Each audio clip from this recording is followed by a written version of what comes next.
అప్పుడు మంజు భార్గవి గారు వచ్చేవాళ్ళు, హేమమాలిని గారు వచ్చేవాళ్ళు. వీళ్ళంతా పెద్దవాళ్ళే. ఎన్నేళ్ళు పెద్ద అంటే అది నాకు కరెక్ట్గా తెలీదు. కానీ నేనైతే స్కర్ట్లు వేసుకుని చిన్నపిల్లని, వాళ్ళంతా చీరలు కట్టుకొని వచ్చేవాళ్ళు. రేఖ కూడా చీర కట్టుకొని వచ్చేది, బాంబే రేఖ గారు. వచ్చి నా నెయిల్స్, నా వేళ్ళు అంటే ఇష్టం తనకి. రోజుకు ఒక నెయిల్ పాలిషు, ఒక రిమూవ్ రోజు తీసుకొచ్చి నన్ను క్లాస్ అయిపోయినా కూర్చోబెట్టి నెయిల్ పాలిష్ వేసి మళ్ళీ మరుసటి రోజు రిమూవర్తో తుడిచి మళ్ళీ నెయిల్ పాలిష్ వేసి చూసేది. ఇంత ఉన్నా కూడా మళ్ళీ మేము రష్యా తాష్కెంట్కి వెళ్ళాం ఫిలిం ఫెస్టివల్. అప్పుడు రేఖ గారు వచ్చారు. అప్పుడు బాంబేలో పెద్ద ఆర్టిస్ట్ కదా. అప్పుడు మీరు ఆర్టిస్ట్ అవ్వలేదా? అప్పటికి అంటే నేను తాష్కెంట్కి వెళ్ళేటప్పటికి నేను ఆర్టిస్ట్ అయ్యాను అయ్యారు ఫిలిం కదా, ఫెస్టివల్. అందుకని. నేను నన్ను చిన్నప్పుడు చూస్తుంది ఆవిడ. అలాంటిది ఆవిడ బాంబేకి వెళ్ళి ఒక తెలుగు సినిమా చేసిన తర్వాత బాంబేకి వెళ్ళి పెద్ద హీరోయిన్ అయింది.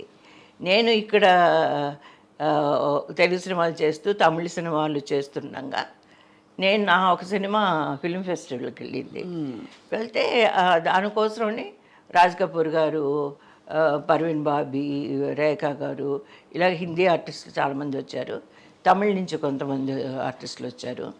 తెలుగు ఇండస్ట్రీ నుంచి అప్పుడు నాకు తెలుగు ఇండస్ట్రీ, నేను అప్పటికి తెలుగు ఇండస్ట్రీకి ఇంకా రాలేదు, సెకండ్ ఇన్నింగ్స్ రాలేదు. అప్పుడు నన్ను చూసి కరెక్ట్గా రేఖ గారు చిన్నప్పుడు చూశారంతే. ఆ తర్వాత దగ్గర దగ్గర 10-15 ఇయర్స్ గ్యాప్ చూసి విజయ ఇలా అన్నారు, విజయ అన్నారు. నాకు షాక్. ఎలా తెలుసుకున్నారంటే నీ వేళ్ళు చూశాను, ఇలా తెలుగులో చక్కగా అంత బాగా మాట్లాడి దగ్గరకు వచ్చి హగ్ చేసుకొని, అది నాకు నిజంగా చాలా సర్ప్రైజింగ్గా ఉన్నింది. ఇలా గుర్తుపెట్టంటే నీ వేళ్ళు చూసి గుర్తుపట్టాను అన్నారు. అలాగా అలా గడిచి హేమమాలిని గారు కూడా వచ్చేవాళ్ళు. వస్తే మేము చిన్నపిల్లలం కదా. ఎంత అందం అండి ఆవిడ కదా, హేమమాలిని గారు. ఆవిడ బాంబే నుంచి డైరెక్ట్గా ఫ్లైట్లో చెన్నైకి వచ్చి నేరు క్లాస్కి వచ్చేది విత్ మేకప్. ఎంత ఇంట్రెస్టో చూడండి. మంజు భార్గవి గారు మామూలుగా చెన్నై కాబట్టి ఆవిడ వచ్చేవాళ్ళు. బాగా హైట్గా ఉండే మంజు భార్గవి గారు. ఇంకా కొంతమంది చంద్రకళ గారు వచ్చేవాళ్ళు. అంటే అప్పటికే తను మంచి హీరోయిన్ అయింది. అప్పటికి పెద్ద హీరోయిన్ అయింది. అప్పుడప్పుడు చూసేవాళ్ళం, మేమంతా కిటికీలో నుంచి చూసేవాళ్ళం. స్పెషల్ క్లాస్ వాళ్ళకి సపరేట్గా కిటికీలు అన్నీ వేసేసి మాస్టర్ గారు సపరేట్గా ఒక్కరు సింగిల్గా క్లాస్ తీసుకునేవాళ్ళు. అప్పుడు మేమంతా కిటికీలో నుంచి చూసేవాళ్ళం. వాళ్ళు వచ్చారు, ఆర్టిస్టులు వచ్చారు, బాంబే నుంచి వచ్చారంట, అలా ఇలా అని చూసేవాళ్ళం. ఇప్పుడు మీకు తల్లిదండ్రులు సినిమాలో అవకాశం రావడం అన్నది ఎలా వచ్చింది? మిమ్మల్ని ఎవరు చూశారు ఫస్ట్? ఇక్కడ వెంబటి చిన్న సత్య మాస్టర్ గారి దగ్గర నుంచి మా నాన్నగారు అమ్మగారు ఏం చేశారంటే, ఈ మాస్టర్ గారికి మామూలుగా సినిమాలు యాక్ట్ చేయడం ఇష్టం ఉండదు సత్య మాస్టర్ గారికి. తర్వాత ఆయన దగ్గరికి అందరూ వచ్చేవాళ్ళు, పెద్ద పెద్ద డైరెక్టర్స్ వచ్చి అమ్మాయిలు కావాలంటే వచ్చేవాళ్ళు. అప్పుడు నిండు హృదయాలు కె విశ్వనాథ్ గారు డైరెక్షన్లో ఒక అమ్మాయి కావాలి అని వచ్చి నన్ను సెలెక్ట్ చేసుకున్నారు.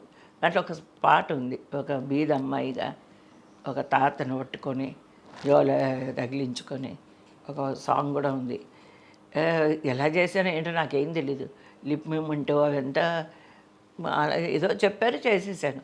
దానికి బేసిక్గా కారణం ఏంటంటే డ్యాన్స్ రావడం వల్ల ఆ ఎక్స్ప్రెషన్స్ అవి పాట రాసిచ్చి పాడమనేవాళ్ళు.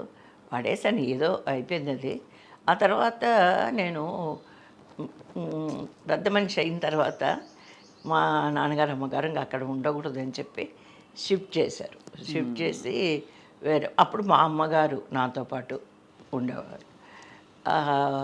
ఎంఎస్ శైవ గారు మాస్టర్ గారు వాళ్ళ ఫ్రెండ్సే.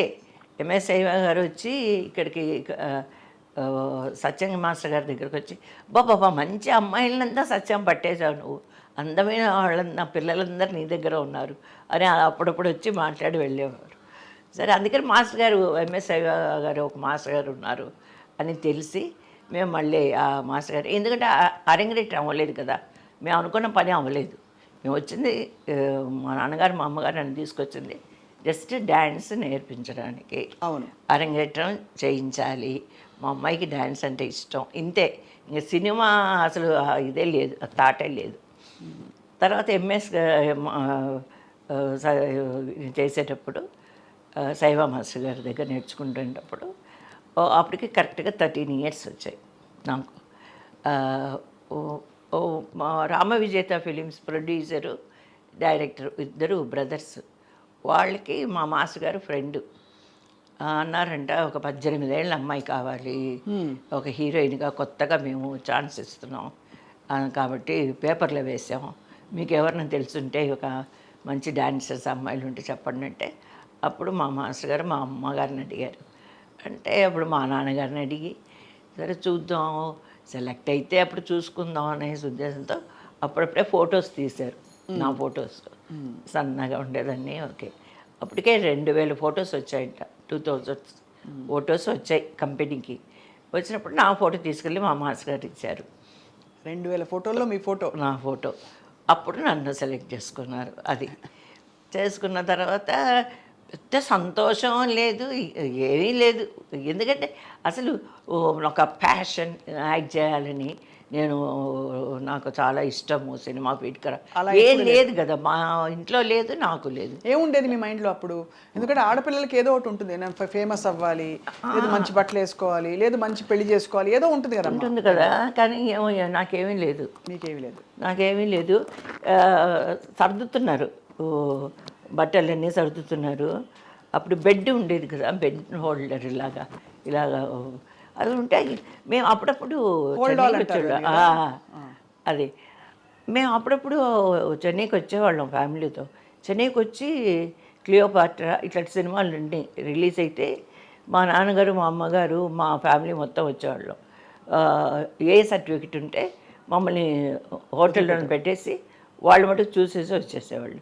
మేము బీచ్కి వెళ్ళి కడప నుంచి చెన్నైకి వచ్చేవాళ్ళం హాలిడేస్ లాగా. మాకు దగ్గరే 6 అవర్సే కదా, కడప రేణుగుంట ఏముంది స్ట్రైట్గా చెన్నై 3 అవర్స్ మెడ్రాస్ చెన్నై. అప్పుడప్పుడు వచ్చేవాళ్ళం. వచ్చి మాకు అలవాటే, టౌన్లో ప్యారిస్లో ఉండేవాళ్ళం. అక్కడ ఫ్రూట్స్ అన్నీ కొనుక్కొని, ఫ్లవర్స్ కదంబరం అంటే ఫేమస్.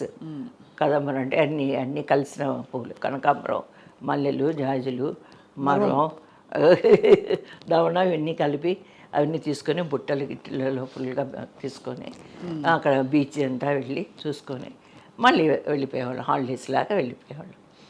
ఆ అలవాటు ఉండేది మాకు. మళ్ళీ చదువుకోవడం అలా ఉండేది. కానీ చెన్నై టచ్ ఉంది మాకు అంతే. తర్వాత 2000 ఫోటోగ్రాఫ్స్లో మిమ్మల్ని నన్ను సెలెక్ట్ చేశారు. చేసిన తర్వాత ఏమన్నారు, షూటింగ్ అన్నారు.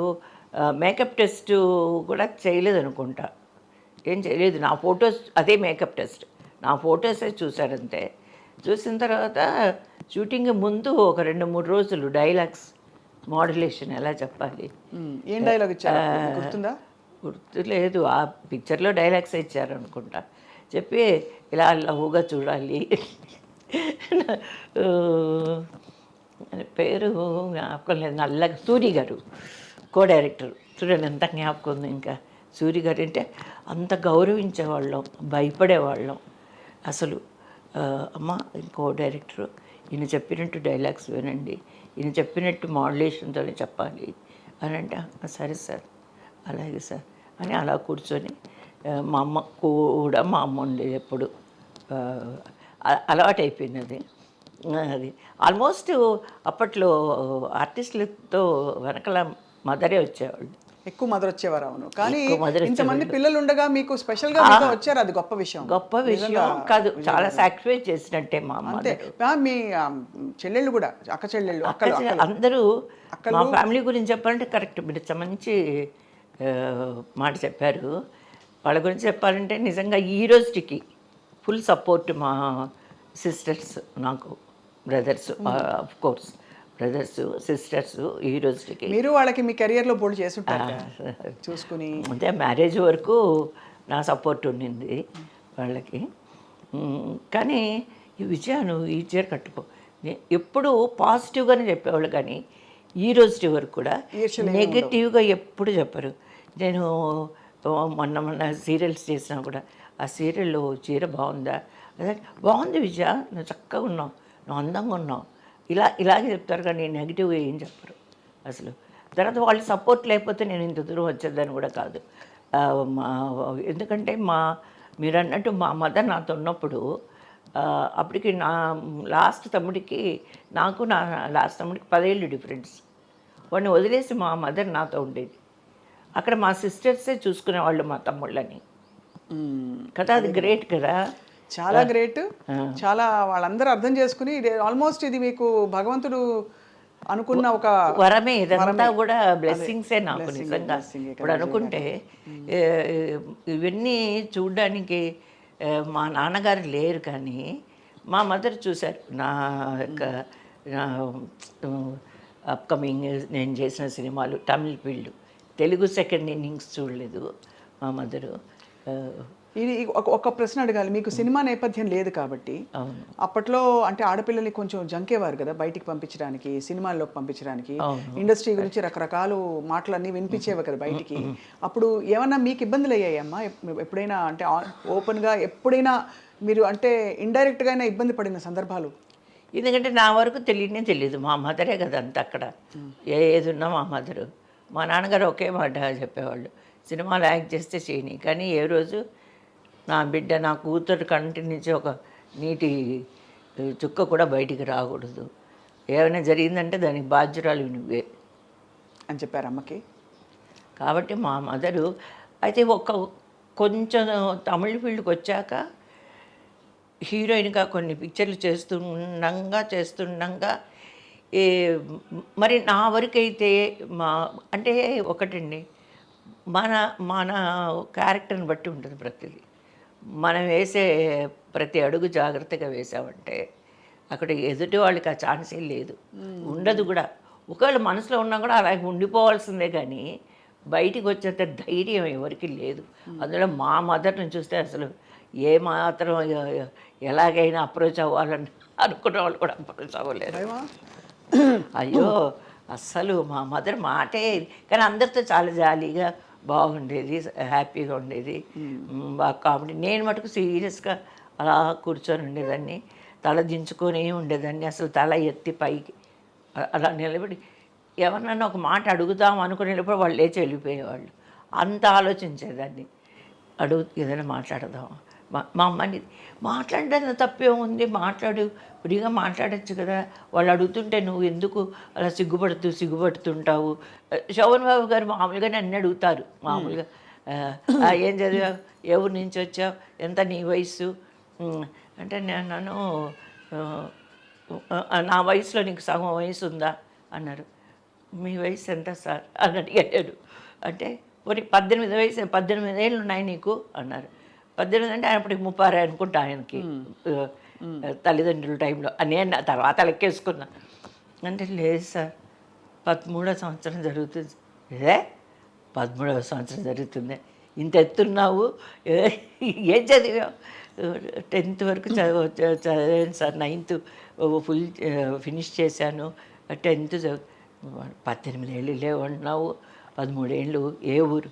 కడప సార్. మరి ఇంత తెల్లగా ఎలా ఉన్నావు అన్నారు. కడపలో తెల్లగా ఉండరా? నాకేం అర్థం కాలేదు. అని ఎండకు అక్కడ బాగా అయితే ఆయన ఉద్దేశం కడప రాయలసీమ అంటే బాగా ఎండలు ఎక్కువ, మట్టి వాసన, అందుకని రాయలసీమ రత్నాల సీమ అనేది అప్పుడు చెప్పడానికి కూడా నాకు చేత కాదు, తెలీదు కూడా అన్నారు. ఇలా మాట్లాడేటప్పుడు నేను వాళ్ళ జంగుతూ పక్కకి వెళ్ళిపోయేదాన్ని. ఎవరు పక్క కూర్చునేదాన్ని కదా, మా అమ్మ పక్కనే ఉండేది. మా అమ్మ ఏమో అనేది, వాళ్ళు మాట్లాడుతుంటే మాట్లాడడంలో తప్పే ఉంది, మాట్లాడంటే నాకు భయం మమ్మీ, భయమ్మా, నాకు భయమ్మా అనేదాన్ని. ఇలా కానీ యాక్ట్ చేసేటప్పుడు మటుకు కెమెరా ముందుకెళ్తే ఎలా చెప్తే అలా చేసేదాన్ని. ఎందుకంటే నా భయం ఉండేది, ఏమని అంటారేమో అని. మీ ఇద్దరికి అప్పుడు అంటే మీరు 13 ఏళ్ళు, మీ క్లోజ్ సీన్స్ ఉన్నాయి ఆ సినిమాలో? ఉన్నాయి కదా లవ్ సీన్స్ అన్నీ ఉన్నాయి. లవ్ సీన్స్ ఉన్నప్పుడు మీరు ఎలా హ్యాండిల్ చేశారు? ఏం లేదు, ఆయన వెనక ఇంకా ఆ ఫోటో ఉంది ఇలా చూస్తూ ఇట్లా. ఎందుకంటే అన్నీ డ్యాన్స్ ప్రభావమే, ఇలా చూడడం, అలా సిగ్గుపడ్డం, ఇవన్నీ వచ్చేటివి కదా. కృష్ణ శబ్దంలో అవన్నీ ఇలా చేస్తే భామా కలాపం అలాగా ఇవన్నీ వచ్చి డాన్స్లో నేర్చుకున్న విషయాలే కాబట్టి అక్కడ ఎలా చెప్తే అక్కడ అలా డైలాగ్ చెప్పేదాన్ని, ఈ ఎక్స్ప్రెషన్ ఇవ్వంటే ఇచ్చేదాన్ని.